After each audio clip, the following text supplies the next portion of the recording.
Good evening, everyone. It is 6 o'clock p.m. and welcome to our legislative meeting for October 18th, 2022. We are going to open up with public comment on non-agenda items only. Is there any public comment?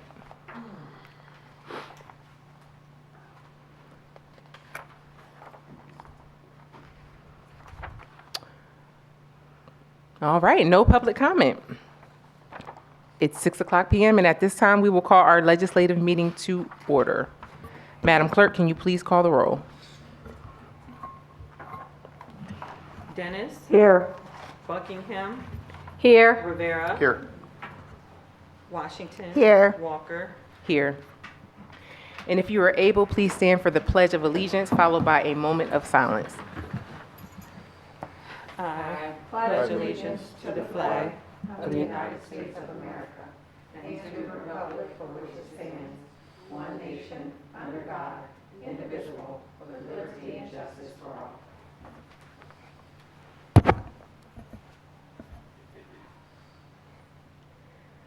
Thank you. You may be seated.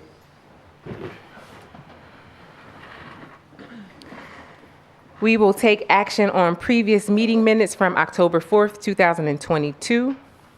Council, are there any changes that need to be made to those meeting minutes? None. Hearing none, all in favor of approving, please say aye. Aye. Any opposed? Those minutes are approved. No proclamations, awards, or announcements.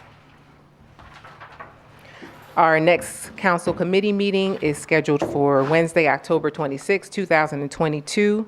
Committee agenda items are due by 12 noon on October 19th. Our next legislative, It should be the agenda item should do on October 26th. okay, I thought you said October 19th. for the committee. Oh, And then our next legislative meeting will be November 1st, 2022 at 6 p.m. And agenda items are due by 12 noon on October 26th. Bill number 54 has been referred to committee, so that will appear on our committee agenda for October 26, 2022. Moving on to our legislative agenda. Up first, we have final passage of Bill number 51. Move to approve. Is there a second? Second. It has been moved and seconded. Any questions or comments from council?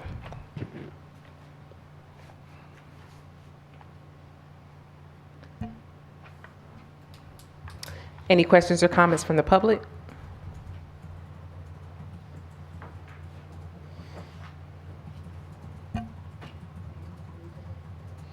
That is Bill number 51, which was introduced by Queen of Washington at the September 20th meeting.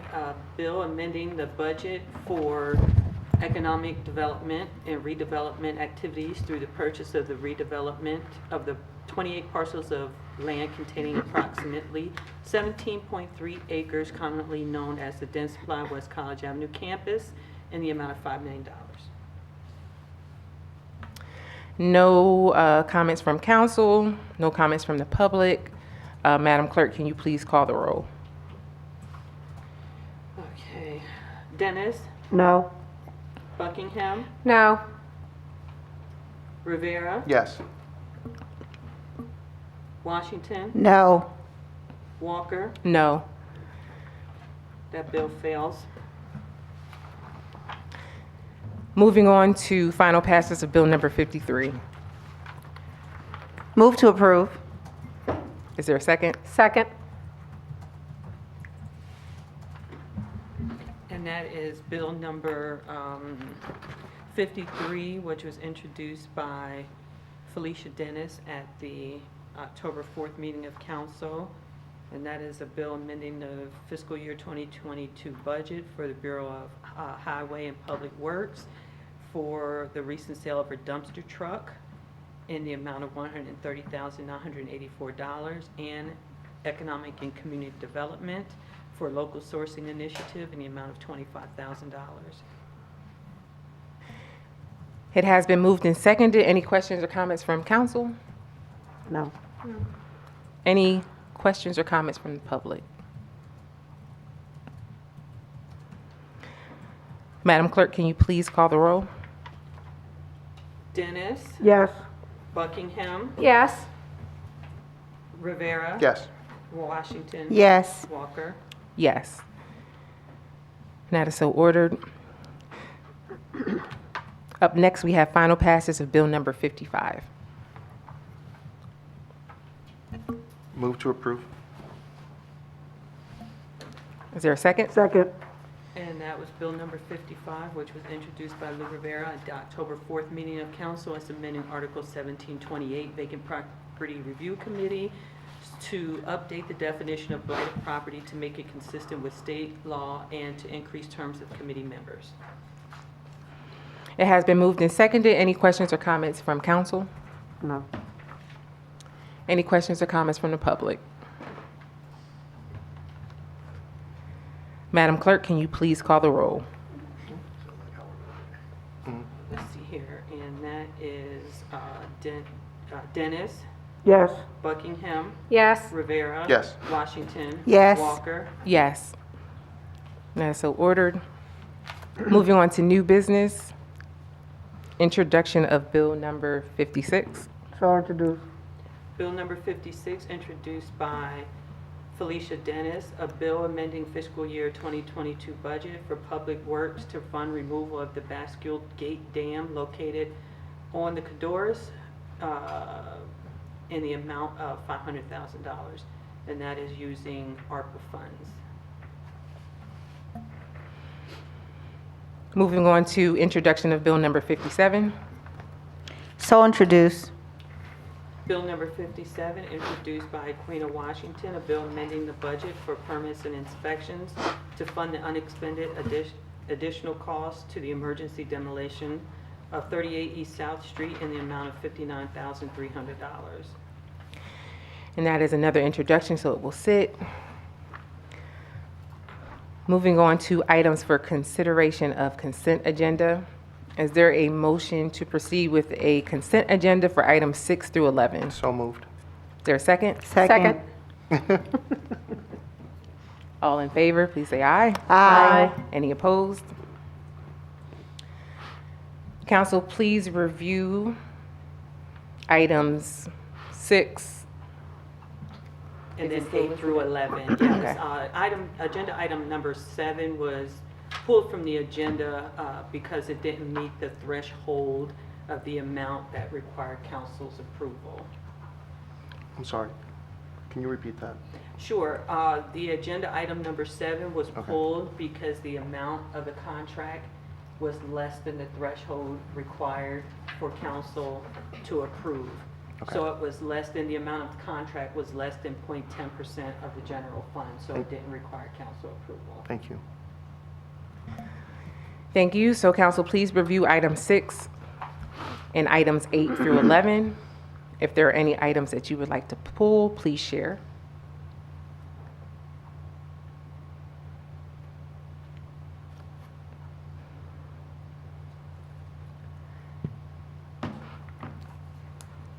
No items? No. Is there a motion to approve item 6 and items 8 through 11? So moved. Is there a second? Second.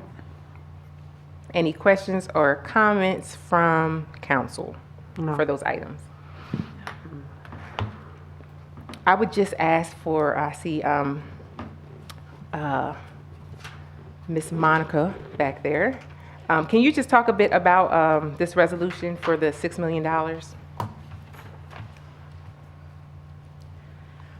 This resolution actually has to do with multiple grants that go back to 2020. So some of this is an extension, some of it's CDC funding, some of it's, it's a combination, just all lumped in together. Some of it's COVID funds.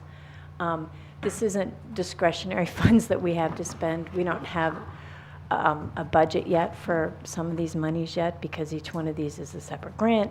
Some of these grants that, although have been awarded, the contracting process, we're still in for those grants that actually started July 1st. So our fiscal grants go to the end of June and then begin July 1st. So this is multiple. Unfortunately, it's all lumped together there. So I hope that helps answer the question. So Did you say just from 2020? yes, ma'am. Okay. So what happens is, and a lot of these are new funding sources to us because of COVID, and went to several different funding pockets under emergency preparedness.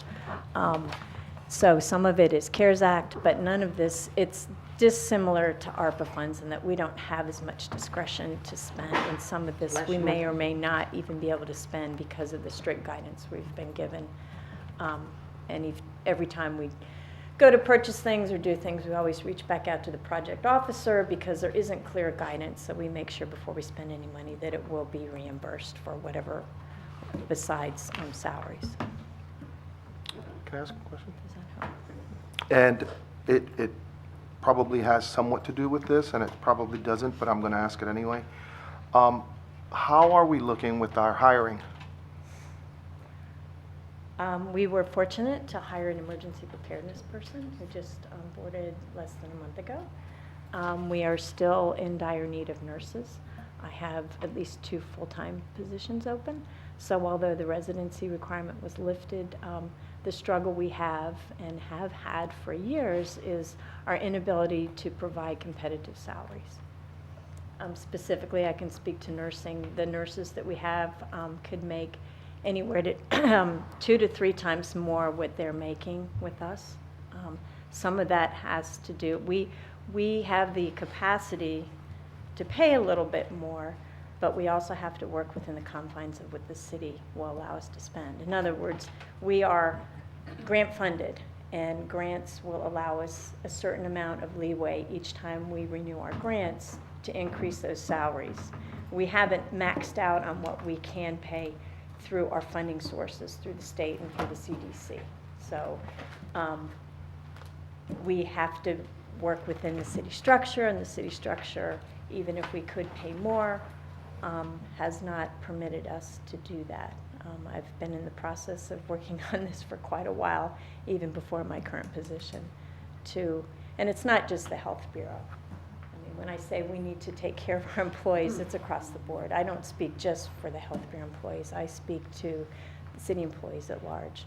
I've done my homework. I've looked at the other cities specific to the health bureaus, but I also know that we just really, if you invest in, I'm on my soapbox, but if you invest in your workforce, then you're investing in your community. You show your people that work for you, that you care about them, and that they do matter, that we are the eyes and ears in the community. And if they're being taken care of, they're going to take care of your community. It's an attitude, it's everything, so. And I certainly don't speak for council, but you can always be on your soapbox when you're in front of us. That's why we were elected, right? So as a follow-up, this is not the first time that we've had to approve or we've had to approve a request from the Health Bureau for us to vote on something that wasn't put on our agenda. We got to get a little better on that.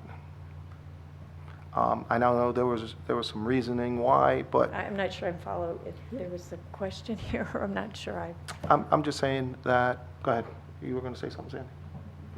What he's saying is that your item was late getting on the agenda. Is that what you're saying? Yes. That you didn't, you didn't meet the deadline to get the item on the agenda, and then a waiver was requested to get the item on the agenda. Some of that is completely out of our hands. We do one thing, we send it to the next person. If that next person doesn't get on it right away, we do our due diligence in the Health Bureau. We send it to the next person. If that next person holds on to it or has an issue with it and they don't get back to us, some of it's totally out of our hands. And I know that was addressed when I wasn't here one other time, but I'm telling you that we don't mess around when it comes to items that go to council. So when we ask for a request or when we ask for a special meeting, it is because we did our job and it went where it needed to go and it didn't go any further. Or we have a request from the state or from a grant person who needs something done quicker than when the cycle hits through. For example, the summer, when there are breaks, is about the time when our grant stuff come in sometimes. I'll take responsibility for, sure, maybe there's times that we didn't get things through.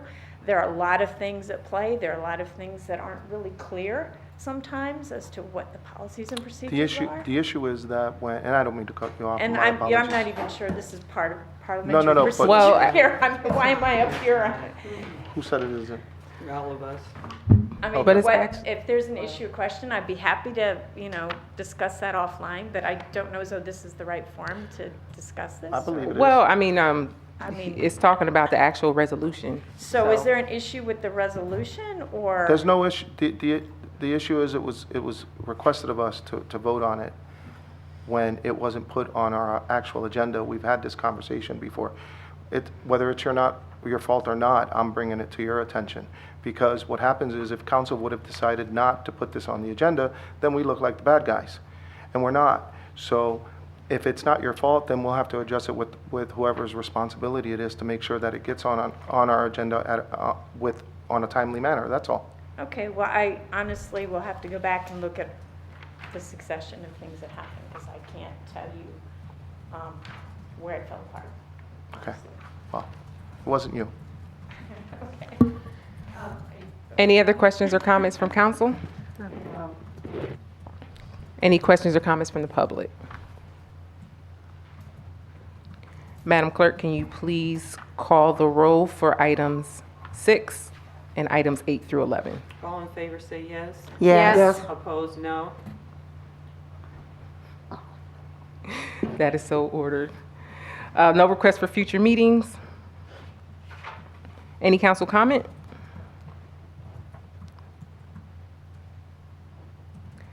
This meeting is adjourned.